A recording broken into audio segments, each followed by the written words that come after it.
Hey guys, welcome to another episode of the Fins Faithful podcast. We're currently live on X and on YouTube, guys. And do me a favor, please smash that like and subscribe button. Help the program out, support the channel so we can give you guys continuously great Miami Dolphins content like we have tonight.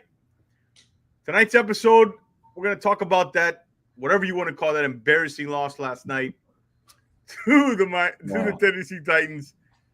And also, we're going to talk about where do they go from here.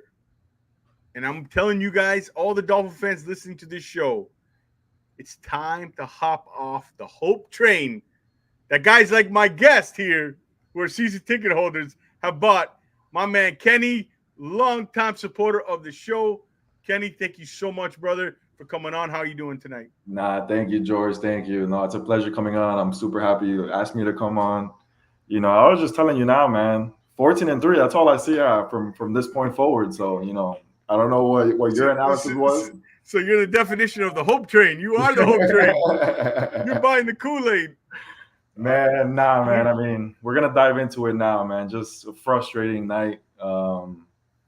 Frustrating couple of nights or games. So, I mean, all right. So let's kick it off, man. Yeah, let's start there. Let's start with the. Last night, like I said, whatever you want to call that game, what were your expectations going into that game? Kind of with Snoop Huntley starting getting his first start, and then kind of, I guess, what you saw last night. You were at the game, correct? Yes, sir. Nah, man, like vibes were high going in. I'd have to say the stadium was lively. I think that first drive, I thought they started, pretty decent as well. They got the jet sweep to Tyreek. I believe they had the completion to, I think it was Waddle, but I thought they were going to see more so of that. I thought they were going to implement, like you said, man, just like something to tailor towards Snoop. And we just didn't see it at all, man. We just saw like an attempt to do what Tua does on the field again. And just inconsistencies everywhere. And it was just a disappointment, especially after those fourth downs, that short yardage situation is just so gut-wrenching that we just can't pull it out, just get 1 yard. Saw a whole bunch of missed blocks again, man. Yeah, man. It's just I expected to see different. I think I'm not blaming Snoop, obviously, man. Like he's been here 2 weeks, But I expected more from the receivers. I expected more from the O-line, I guess you could say. But I know they've been struggling. So I don't know. What did you see in the broadcast last night? I saw a head coach that looked overwhelmed, that looked miserable. Yeah. I've never seen a coach that's aged in such a short period of time as Mike McDaniel. But I saw a team that didn't have a very good game plan. I continuously thought with Snoop Huntley at quarterback, I thought, okay, they'll dumb down this offense. They'll dumb it down. They'll roll them out. They'll involve the tight end. They'll run the ball more. And none of that happened. Nothing. They tried to do the same thing like they have with Tua Tagovailoa, all these motions and all these complicated things pre-snap. And you have a quarterback that's, A, not his strength. B, has only been here, 12 days? Yep. And you see the result of that. How are you going to, I thought they were going to get Snoop out, roll him out, hit the tight end. Where's Jonnu Smith? Man. Is he around? He's on a milk carton. Hello, tight end. Hello. His only target was when Snoop was about to get sacked and he just saw him and just threw it at him to his feet. That was his only target the whole game. Yeah. Penalties. How many illegal shifts? How many illegal motions, illegal shifts? Again, last week of special teams, they had 3. This week I think it was the drive they actually did score on. They had the 3 illegal on a couple. I think were they on Tyreek, all of them or 2 of them? I think one was on him. He might have had a few, but I think that one specifically was on Reek. Yeah, Reek, and I mean it's hard to say who was to blame in this situation. Is it the quarterback? Is it Reek? But again, where are the leaders? Where's Hill? Where's Waddle? I pull up the stats here. Last night, 4 catches for 36 yards for Waddle, and Tyreek Hill even worse, 4 for 23. Albeit they did miss some over the top, but again, I'm not blaming Tyler Snoop Huntley for that. Yeah, he's not Tua Tagovailoa. Well, he missed him twice. He missed him twice on that. Twice. Yeah, he missed him twice, and it's not his fault. Yeah. Again, this comes on the head coach. Yeah. all right, and the personnel department, which we'll get into all where do we go from here. Yeah. But as far as last night's game, I said when Tua went down, this was a chance for Mike McDaniel to prove that he's just not Tua's life coach. He's Yep. more than that. Yeah. And that's great and all. But you got to execute a new game plan when you don't have the guy who's familiar with Tyreek, who has chemistry with Waddle. He knows exactly where they're going to be. Yeah. He's great with the cadences, the ball fakes, all that stuff in this offense. Dumb it down. Simplify it. The defense plays well enough where you can do that. And they didn't, Kenny.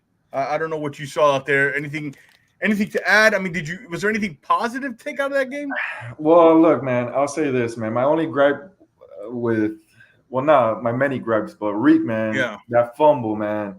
I saw it from there. If I could see it from level 300, man, that looked like a fumble. And even if it wasn't a fumble, it was too close to being a fumble.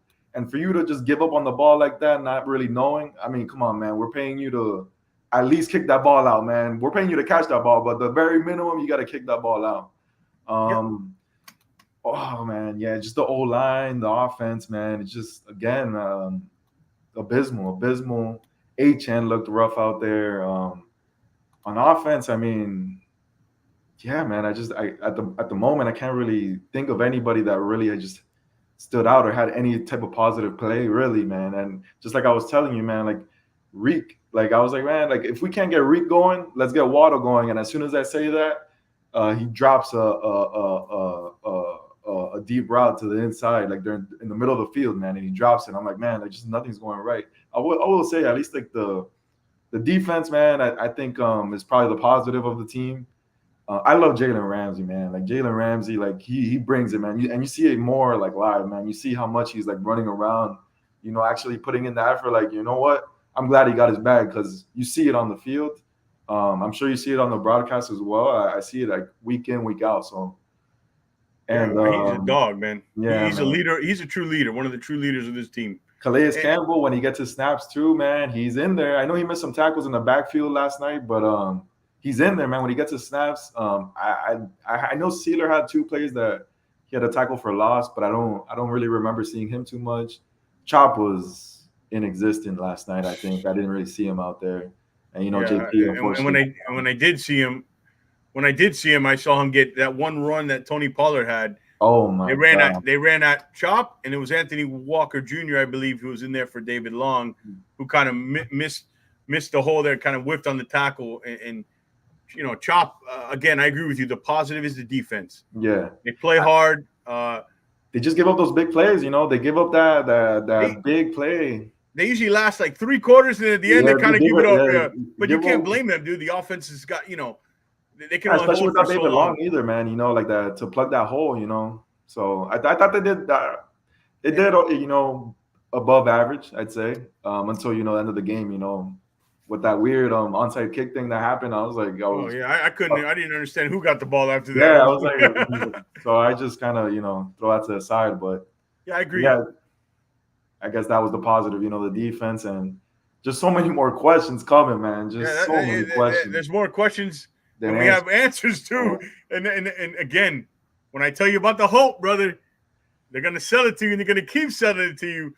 But one thing I want to jump back up on is you talked about when that lateral play, was it the quick out pass to Tyreek, and it was behind him, dude. I see players smiling, laughing towards the end of the game when you're losing. He doesn't run after the ball. There's like spoiled brats. It seems like, and they take on your team. That's the old saying. Your team takes on the reflection and personality of your coach, and you're seeing it. I'm not saying we need Brian Flores or anything like that, but Mike McDaniel was an experimental hire. I was really curious to see a guy who's all positive. Let the prisoners run the asylum. Yeah. And what I'm starting to see now is I don't think this team is going to quit on him. I don't think these kind of players they have in the locker room are like that. Okay. Yeah, I don't think so either. I think that's kind of blown out of proportion that he lost. I agree. The team. Yeah. I understand the broadcast shows a lot of that. And hey, look, man, like, it's tough seeing that as a fan, especially when you're like a lot of people like pay good money to go and watch the games and, you're losing and they're smiling about it, I will say, man, like when I saw Reek, when I saw Reek get missed for those, for not the first one, but the second one when he overthrew him, I saw him get really frustrated, and like kind of, I don't want to call it a diva, but just like being, upset that, he was open. And, it's natural. Like we were all upset that, that we missed that play. Yeah. And I saw Waddle, like beating up on himself as well, especially after those drops. So, I think, yeah, man, I think, I don't want to say they're soft, but I think they don't have that edge. Well, this team is soft. Yeah. No, you're right. This team is soft. Yeah, I get it, man, but it's going around the league. They're soft.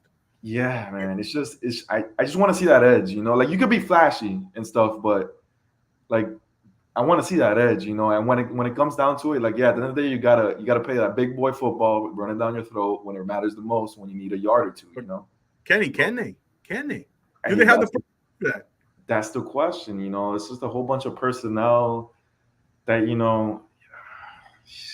like, yeah, like I was telling you, like, we asked him to keep consistent with running the ball, but can this O-line, move people like that, especially the interior, Yeah, in third and one and 4th and 1, stop running the ball to the outside. These tosses or being in shotgun, like yeah. Why were they in shotgun? You're giving. I hated that. They actually have had more success, Kenny, running up the middle this year than that zone outside stuff.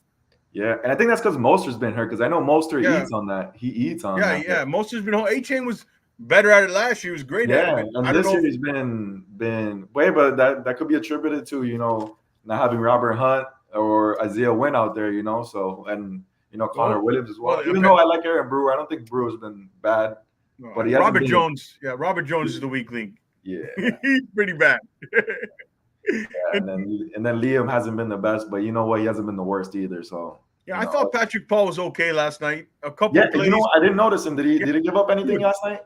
No, I was watching the game and I actually was out and I came home almost towards the game time. My brother told me, "Hey man, Patrick Paul's starting."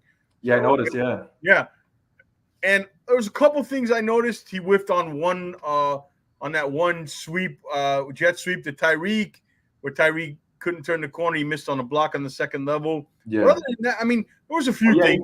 He did. I think Waddle missed a block on that as well. A-Chain I think A-Chain, but they asked A-Chain to block on that play. Yeah. So, I mean, come on, what do you expect? But we got the Alec Campbell in there. Overall, wasn't bad for his first start. I'll say that. Yeah, look, I'll be like, I knew he was starting. I saw him. Obviously, 52, man, he stands out. But I didn't notice him in the sense, like, I didn't sense that he was giving up pressures like that or anything. The only one that comes to mind, I don't know if it was a miscommunication, but I think in the second drive, they sent like 4 and like Snoop got sacked. Like it was like a free rusher. Oh yeah, they missed. I think Austin Jackson took the inside guy, which he's supposed to, and I think the running back, Jalen Wright. Jalen Wright just let him. Again, so many mistakes could have happened on that play. We don't know whose fault it was, but it looks like it was the running backs. But yeah, that's another thing. Austin Jackson did his job, but there could have been so many mistakes that happened on the play that led to that. Again, that's something we don't know. Not even the film can tell you that. It's Anyways, so yeah, we had that. Now moving forward, I think, is there anything else you want to touch on that game? Anything else, or you want to move forward now to where do they go from here to try to get back in the win column? Dude, off the top of my head, I mean, is Braxton Berrios just a returner at this point? Why is he on this team at this point? Malik Washington had that cool out route, man. Yeah, I was. Cool. And that's I was a big fan of Malik coming out. So yeah, he looked good. They didn't use him, I don't think. They don't have a third wide receiver. Yeah. It's mind, but all the things they needed to work on leaving that field, like I said, Arrowhead last January when they got beat badly by the Chiefs, they didn't do anything to change. Yeah. Their offense, man, is a one-trick pony. And even with Tua back, let's be honest, the Jacksonville game and the Buffalo game wasn't great either. You know what I mean?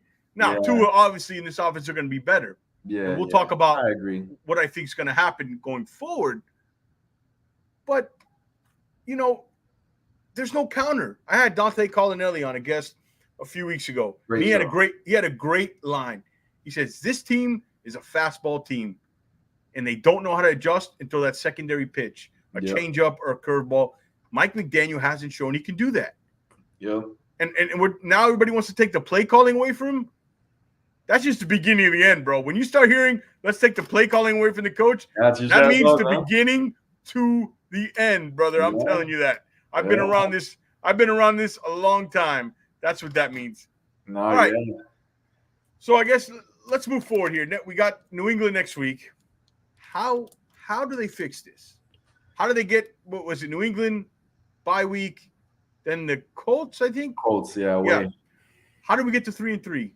What are some of the things that you want to see? I mean, obviously, Mike McDaniel today announced Snoop. Yeah, let's talk about that a little bit. Snoop starting.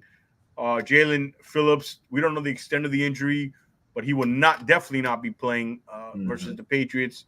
He walked off for all that matters. He walked off. So we don't know the extent of it. All we know right now is he's not playing versus New England. Now, good news is OBJ and Cam Smith, the window's open, that 3-week window that they can start practicing. They both will be back at practice. Again, doesn't mean they're going to play versus New England, but that's a good sign. Looks like you might get OBJ back, who you desperately need for this offense. So what are some of the things you would change, or what would you do starting with New England next week? Yeah, I mean, the positive is Snoop has one more week under his belt with the Dolphins, with the system, with the scheme. I would try to commit more to the run, but I know it's a lost hope at this point. I know they're not going to commit to it. They're going to run those screens again. I would love for them to just run a little bit of RPO with Snoop as well, man. Just like mix it up, try to play to his strengths. Am I the biggest fan of Snoop, taking all those hits as a runner? No, considering what we have behind them. But, at the end of the day, since Snoop is going to be the starter, I would just lean towards his strengths. And, man, just try to move the ball, like eliminate those illegal motions. Like, oh, my gosh, try to limit those as much as possible. And I don't know, I'm not seeing, just like, like quick hitters, quick outs, just like short, small passes forward, like Tua, similar to like what Tua did under B-Flow on the first years, like just short passes kind of as an extension of the run game if you don't trust the O-line. It's like a whole bunch of deep developing routes that, I mean, are we being real? Like Snoop isn't anticipating how Tua anticipates, so we're just leaving him out to dry out there as well. So probably just like some quick hitters, just like a nice little curl route, shorter drags, things like that, RPO, and, just try to lean on the run. And, hopefully the defense as well, as much as I'm not blaming them for anything. I think they've been the positive of the team. But, just like, a little interception as well, that could have helped. I know we folded in Seattle with that interception in the red zone, but or, just them backed up. But, yeah, I think I would lean that in the offense and just some turnovers for against the Patriots for the defense as well. So that's how I see it, man. Yeah, tell me, George. Give me some hope, George. Tell me something. No, give me some hope. I'm telling everybody to jump off the hope train. You want me to give you hope? I think you said made some good points. The offense, like we said, dumb it down. You don't the middle. I know everybody's playing that too high against us now. Yeah, okay, I think he's being overblown way too much. Too high safety's been in the league forever, and most teams play it. Yeah. Cover 2 was all day. Yeah, all day, all night. Everybody's blowing that over out of the water. Yeah. Okay. Quick hits, middle of the field. The one like that one play he had to Jalen Waddle.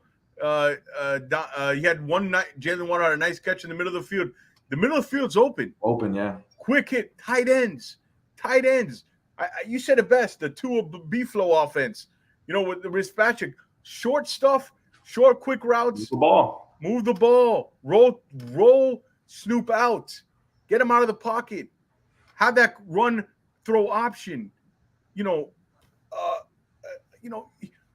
I don't know how much Snoop Huntley is not his weakness is downfield accuracy. If you watched him in Baltimore, he's not very good throwing the ball downfield. Yeah. Now you still gotta do that because you gotta keep you gotta respect Waddle and Hill, their ability to separate and create. Yeah. Those plays will be there, and you never know when they can connect. So you got to keep that. But quick stuff, tight end, run the ball, more Jalen Wright. More with Mostert, more Jalen Wright. I like what I saw a lot out of Jalen Wright. Mm-hmm. Okay, more defense, like you said. I'm not blaming them. They've been good. More turnovers, and you know what, man? We need more. No late game touch, no fourth quarter touchdowns or give up 10, 14 points. Sometimes you got to give up, 17 points and we got to win 20-17. Yeah. The problem I have, Kenny, and you want hope, is I don't know if they have the personnel to kind of do this. You know what I mean? And that's yet to be seen, obviously, with the loss of Hunt and the offensive line is just not very good at run blocking. They're just not. So my hope is McDaniel cuts all this motions out, cuts it all out. It's like pre-snap, everything's so complicated. They have so many things to think about. End it all. Simple. Find a way to quickly get the ball into the guys you're paying a significant portion to the salary to. Hill and Waddle, well, basically with Tua is what your offense is based around. Basically, it's based around Tyreek Hill, by the way. Yeah. Tyreek Hill, the threat of Tyreek Hill is what this offense is based around. 100%. And let me tell you, Hill and Waddle, they got to help guys out too.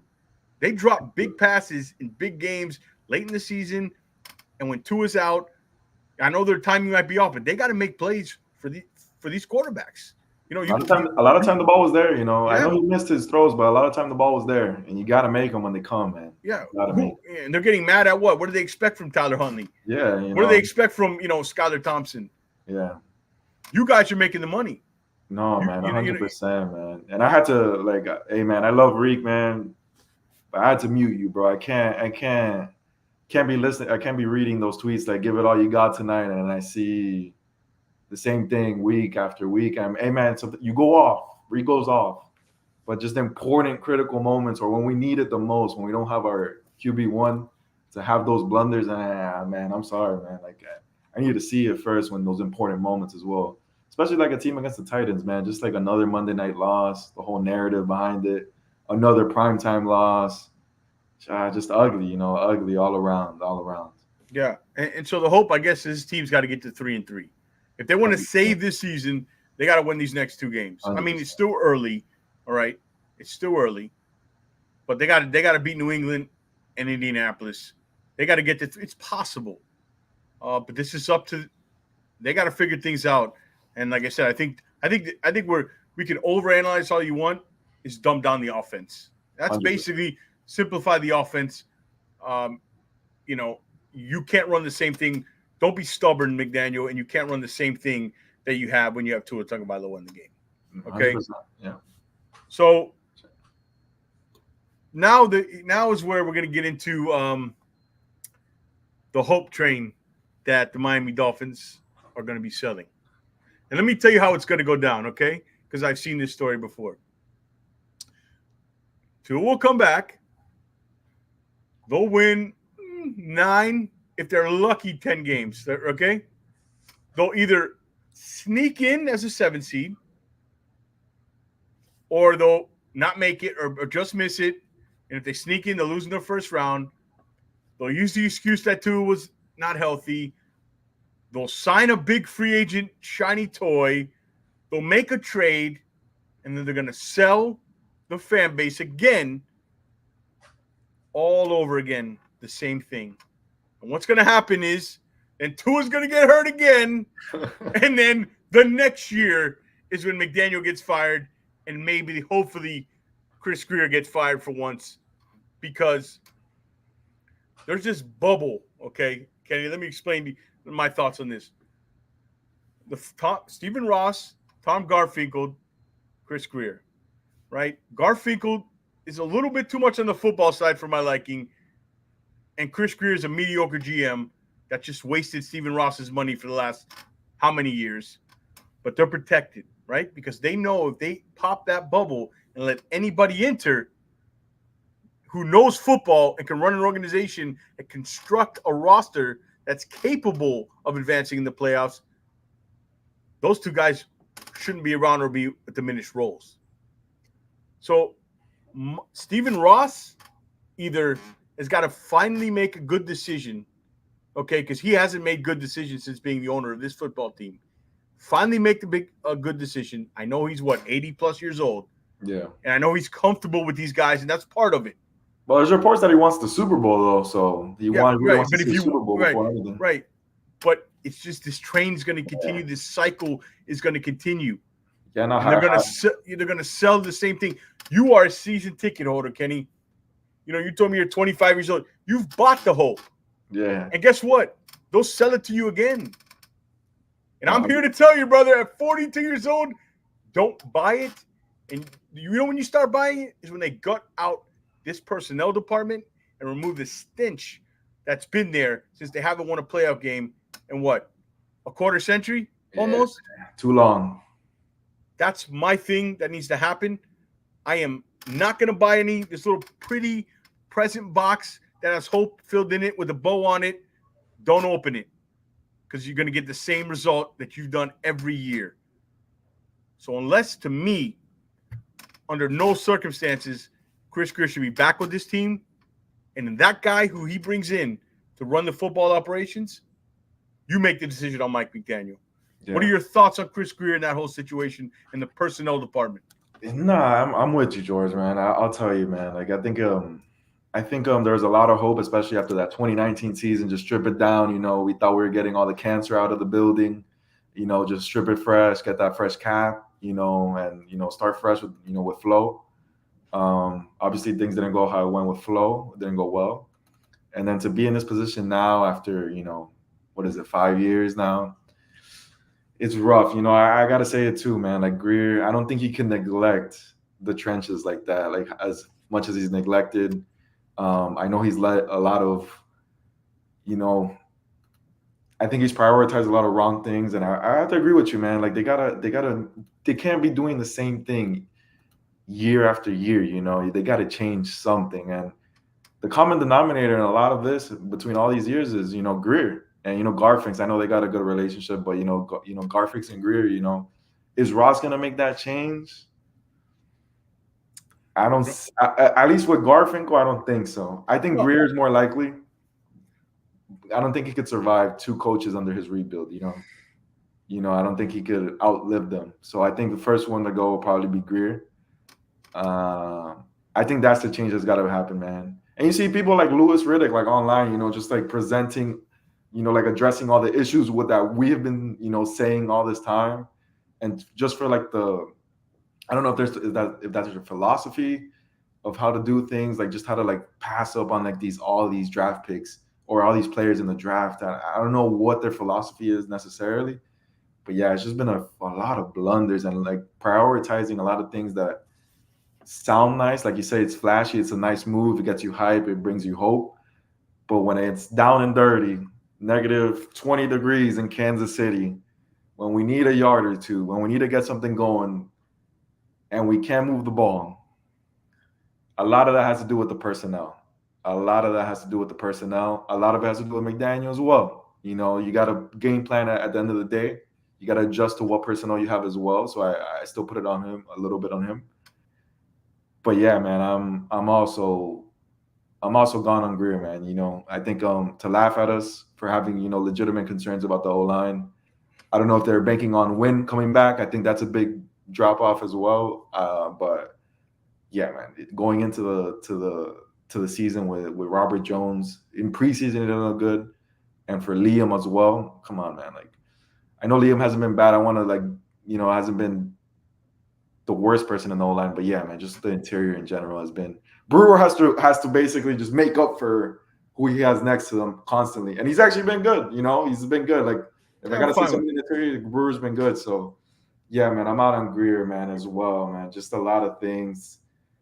Poyer as well getting hurt, man, just constantly. A lot of players have been getting hurt. At the end of the day, man, that's what we signed up for, getting veterans as well. So yeah, the team's getting I agree. And you keep saying the word hurt and injured. They've been signing older players to extension. They draft and sign injured players. I mean, are you shocked Tua's hurt again? Are you shocked Teron Armstead's out? Yeah. Are you shocked Jalen Phillips is out? Are you shocked Jordan Poyer's out? Isn't that funny that we just succumb to hey, look, we know Armstead's gonna be out minimum 5-6 games. Hey, that's regular. We got it. Don't worry about it. Yeah. Hey, if he plays 12 games, We're good. We're good. Well, like we succumb to it. Like, hey, man, we we're know. used to that though, and it's like we set the standard so low. Yeah, It's man. and you know what this comes down to? It's called roster construction. Yeah. The Dolphins have never, Starts from the top. yeah, starts from the top. You said it best, and they never. You know what they're good at? They can't construct a roster, but they can sell you a storyline, sell you narratives, and I've said many times, sell you the hope. That's what they're good at. But when it comes down to the meat and potatoes and constructing a roster that's capable of winning, not just capable of winning, you know, not even one playoff game, but capable of winning 9 to 10 games. Let me ask you this, Kenny, the rebuild 5 years ago, how much better is this team than the team that they tore down? How much better wins and loss, or what more have they accomplished? Yeah, I mean, you got a great point there. Like at the end of the day, we haven't done anything. We've had, a few good regular season wins, but I mean, like you said, man, I want to see this team in like January, February, getting there, getting over the hump. Dude, just getting over the Bills, man. You know how many times we go to a Bills game and I'm especially this year, like I'm going with my dad. We're just mad excited. And to just come out like that and just come out so flat, especially like a banged up, like credit to them, man. Like they banged up defense, everything, supposedly less weapons, and they still come out and execute against us. Like it felt like a great atmosphere, like going in, but as soon as that ball was hiked for the Bills, it just felt like they had it under control, and we were the ones always just trying to play catch up. It just always felt like that. Like we felt like the little brother, and I hate to say it, man. Like it really makes my blood boil. But like that's how it felt like, just watching it, being in there. Like you knew the Bills, they weren't sweating that game. They weren't sweating that game. So just getting over that hump, we haven't gotten over it, man. It's frustrating, man. It's just you start losing a lot of faith. You start losing so much faith, especially when like us fans could see the issues, and they can't. they can't, or they just don't want to address it, I guess. Or I don't know what it is. I guess maybe it's ego. Maybe they think they could scheme out of it, or maybe they think that they know the solution, but it just you can't see it. I haven't seen it. Won't see it. There's a touch of arrogance with them that just kind of rubs you the wrong way. You know what I mean? Yeah, man. I mean, yeah, man. So I mean, I don't think this season we're winning any Super Bowls or anything like that. I don't know about you. Going forward now, bigger picture, we take the lens, zoom out. The quarterback position, right? Tua Tagovailoa. I haven't really talked to you about that. Regardless if he comes back, right? Where do you see the future? Is it just somebody who, looks like he's not going to have a long career, unfortunately? And what do you do going forward, maybe to address that position? Because regardless, if this season has taught us anything, you got to bring in somebody. 100%. Yeah. You got to have somebody there. My thoughts with Tua, man. Like, look, I don't think he's gonna retire anytime soon, unless like something, like another catastrophic event happens. I don't think he's gonna retire like under his own will, unless, like I said, something happens. But I think we're tied to him. Like we're gonna be tied to him unless McDaniel's gone, or Greer, a new GM, probably wants to move on as well. I think he's gonna stay. Like I don't see him. I see him being the quarterback for the coming future, at least. If I had to bet on it, and I love the kid, bro. Like I really do. I love the kid. He's a great kid. He looks good right now. Like every time he gets out of the lineup, man. Like he at least makes the ball move with this offense, and McDaniel hasn't been able to win without him. So my thoughts on Tua, man. Like I really hope he could get healthy and actually stay healthy, man. Like that's the one thing that I think nobody can argue. He just hasn't been healthy, and he's had one good full healthy season in his career, since college. I think he's very good. He has his flaws. But this whole team has flaws. This whole line has flaws. The McDaniel has flaws. Not sticking to the run game when he's in it, it's flaws, man. So I think he's been able to mask a lot of things. I give him a lot of credit for it. Unfortunately, like you said, we're having this health thing with him, and I know he's mad at him. I'm not gonna say. I'm not gonna speak for him. I'm sure he's mad about it. You know, the whole city's mad about it. I just hope he comes sooner rather than later, and I hope we're gonna get a few wins. You know, and kind of salvage the season. You know, I know I'm selling a little bit of hope. You know, but No hope on this show. No, no, no, no. man. Go ahead, go ahead, go ahead. But like it's just like I think it's just because the window right now is open. Like or supposed this was supposed to be the window. This was supposed to be the window. All our chips are at the table at the moment. You know the cap isn't gonna get any prettier the next coming years. So yeah, that's my thoughts. I think Tua's gonna come back. I think they're gonna play. You pay the money. He's gonna play unless something happens. He's gonna play. Hopefully he stays healthy. That's all I can say, man. I know he's gonna come back. So I agree. I mean, Tua's a look. All these people talk about retiring and stuff like that. You can't tell a kid who's 26 years old. Dedicated his whole life. That's all he knows how to do. It's what he loves to do. Somebody's got to save him from himself soon, though. If this keeps happening, 100%. Yeah, like I said, man. If it's recurring, especially like he has the kids, he has like two kids. Come on, man. Like, but it's his decision. He worked his life for it. He wants to do it. It'll get ugly if it does. If it keeps happening. I'm just praying it doesn't happen anymore, and I'm praying McDaniel or if it's Greer, hopefully not, but another GM, will actually build the trenches and prioritize that, man, because he'll kill you if you give him time. Don't worry, they're going to sell you that narrative next year. We built. That's going to be our offseason thing. We signed the best free agent offensive lineman. We drafted 2 of them, and it solved the problem. And then again, we win 10 or 11 games, and we still don't advance, and then it's another problem. George, didn't you know we basically have a new signing coming in? Once Wynn comes back, that's a fresh old line. We started. Oh my God! You know what's even crazier? You relied on Isaiah Wynn. That was your plan. That was your plan. That's a fireable offense on its own. He should be fired just for that. Oh man, just so many things. Look, regardless, we all hope Tua's well, healthy, 100%. He's able to continue playing. 100%. But it's very clear now. No. You have to draft a young quarterback because there's no free agent quarterbacks you're going to sign. I'm not talking, I don't want no more Jacoby Brissett, Teddy Bridgewaters, Mike Whites. You got to draft a young quarterback. And if it is going to be Mike McDaniel, one that you think can fit the scheme you want, okay? Because here's the other problem with Greer. Look at the back in McDaniel. We can't let McDaniel off the hook here. Your backup quarterbacks have no similar skill sets to Tua Tagovailoa. Nothing. So when you run the offense now from Tua to Skylar Thompson to Snoop Huntley, it's too complicated for them. It's this organization has tailor-made everything for Tua, and you get in trouble when you put all your eggs in one basket, especially a basket that's had hip injuries, concussion issues. And again, why didn't they let him play in the 5th-year option? What was the big deal? And now because he stayed healthy 1 year and they're surprised this happened again and everything falls down the tank because of it. Yeah. You got to be more flexible, and this organization has to be more flexible. They have to draft another quarterback next year fairly high. First, second round. Yeah. Okay. Latest mid-round, latest 3rd round. Yeah.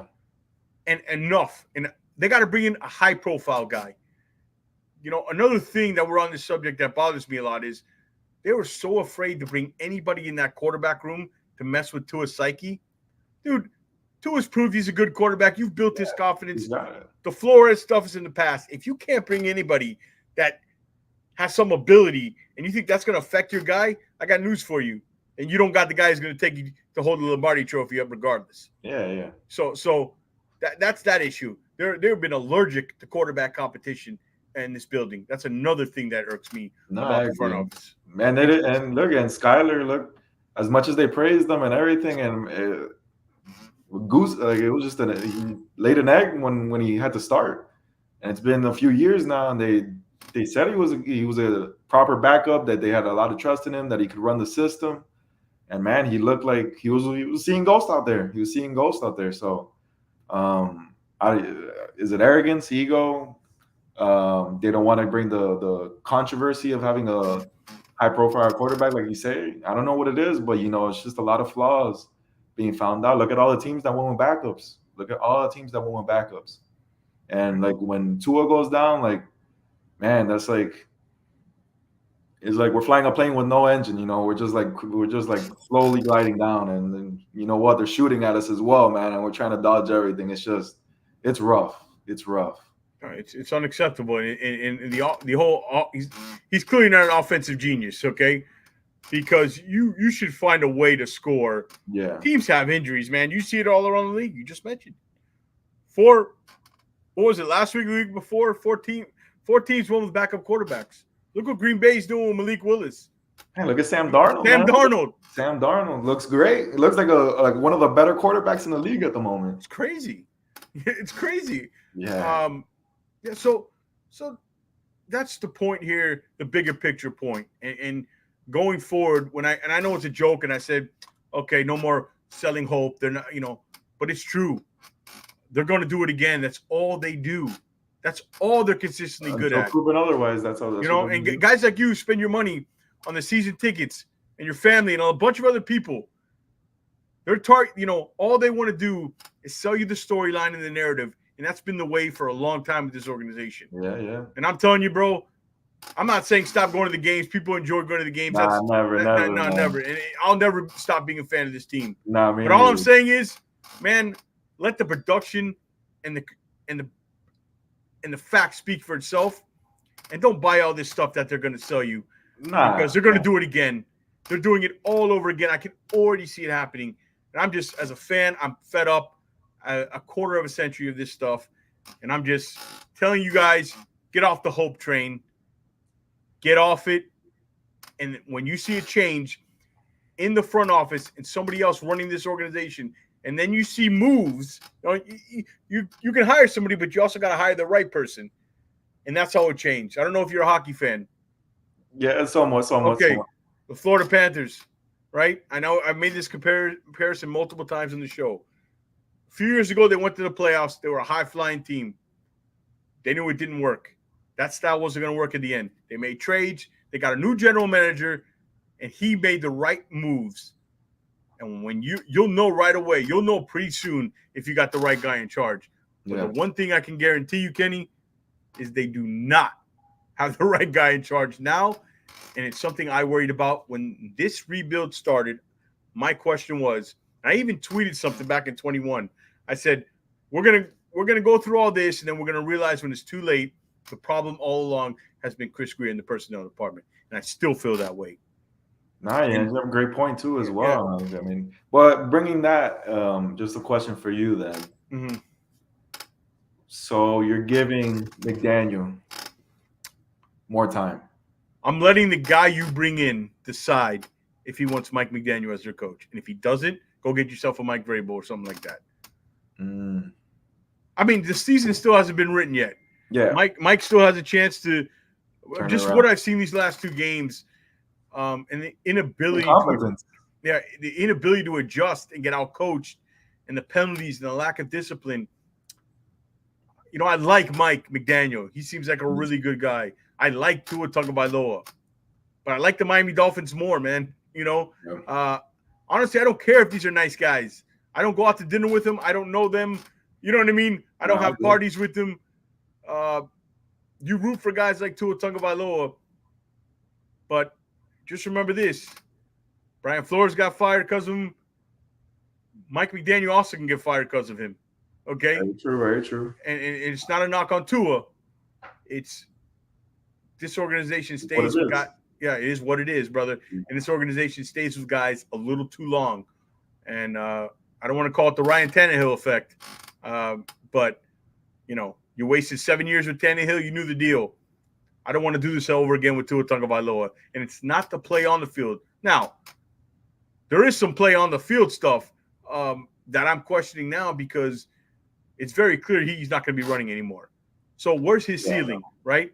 That was his – he did all that and lost weight to prove that he can take that next step, right? Running. And he can do the off-script stuff and run outside and scramble and make plays off script.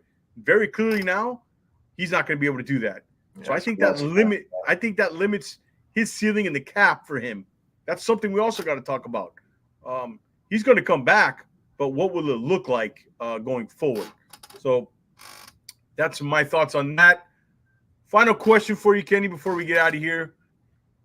Who are you bringing back next year? Man, it's week. What is it? Week 5? What is it? Hey, bro, I'm putting you on the hot seat, brother. Who are you bringing back next year? And I'll give you another one. What's the Dolphins' final win-loss record? First episode, you on, bro. You gotta bring the heat, brother. I'll answer the second one. It's 14-3. I think we've seen enough. And then, all right, now the first one. Okay, so be more specific. What are you asking? Like in terms of like front office? Greer McDaniel. Okay. Are you bringing both back? One back? None back? I believe in the process. I believe McDaniel should get more time. I just think I believe in the process. I think we've seen great things from him, great play design. Obviously, the play calling's been suspect. I believe he hasn't been able to adjust without Tua. I'd bring him back. He clearly can develop a system for a quarterback. I think he did that with Tua, so I believe he could do that with somebody else as well. If Tua doesn't work out. Still a lot of flaws, but I think he's earned the merit of getting more time. Greer, yeah, man. I think it's enough. I think the last straw was, just like laughing at the fan base for, not addressing the trenches well, especially knowing Tua's injury history. I know he had one good healthy season, and then for it to happen in the second game against the Bills, prime time, man, he's got to go. He's got to go. I think it starts from the top, goes down to the bottom. I think McDaniel could. I want to say he could do it. That's my hope. That's my hopium. That's how I'm coping. I want to say he could do it, so I'll give him more time. Greer's gone. If Garfinkel's gone too, that's great. I hope they change the whole structure up there. Bring me a new GM.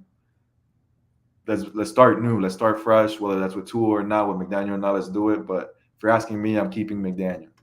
So you're here's the problem. So you're gonna hire a GM, but he has to keep Mike. There's the issue. Okay, but similar to like when people were calling for Tua when he was, when the whole like Deshaun Watson was technically available. That's another podcast in itself. Yeah. But like long story short, like what are the options out there other than McDaniel? Yeah, I know you mentioned variable. I heard I think it was Poopar that he had the Titans person. He had said that variable had similar issues to B-Flow, that it didn't work well, or wasn't collaborative. I would still take variable. Don't get me wrong. I still take variable. I think he's proven a lot, especially. But other than variable, I guess like who's out there, that you would kind of bring in that isn't going to be a first-time head coach and probably going to go through the same things. That's my take on it. Similar to like how it was a Tua. Like, okay, you want to get rid of Tua. Who do you want to bring in that is actually worth the investment in? So that's my take on it. At least I would say that, unless something comes out, like a Jim Harbaugh, coming out, like unless something like that pops up, I mean, I wouldn't. Yeah, it's early. It's early. Yeah. Yeah. So I'd keep him. Obviously, the GM it's up to him, but that's what I think at least. That's but definitely you definitely bring in somebody to oversee a vice president, new personnel, new GM. Yeah, 100%, 100%. The personnel's got to change. Yeah. The philosophy has to change. I think we both agree on that. And finally, Kenny, are you still on the hope train, Kenny? No, 14-3, baby. Okay, so you're still on it. All right, guys. Thank you for everybody who watched on YouTube or X. Please, guys, like and subscribe to the channel. Help support it. You guys don't know how much that helps out, so we can continue to bring you this content. Kenny, thank you, bro. Let everybody know where they can find you and what you got going on. Any on Twitter, X, where can they find you? Man, I'm just a loyal Dolphins fan. Will always be. Thank you, George, for having me on as well. You can find me on X or Twitter. I still call it Twitter. It's funny calling it X. At Magic City Don. But thank you again, George. It's been a blast. I love talking Fins. Whenever you want to have me on, I'll be available. And yeah, man, 14-3. That's all I'm gonna say after this, man. I've seen enough. Let's bring it home, baby. Let's bring it home. The hope is still alive. Of course, Kenny, we'll have you on again. Thanks, brother. As always, guys, stay Fins faithful. We are out.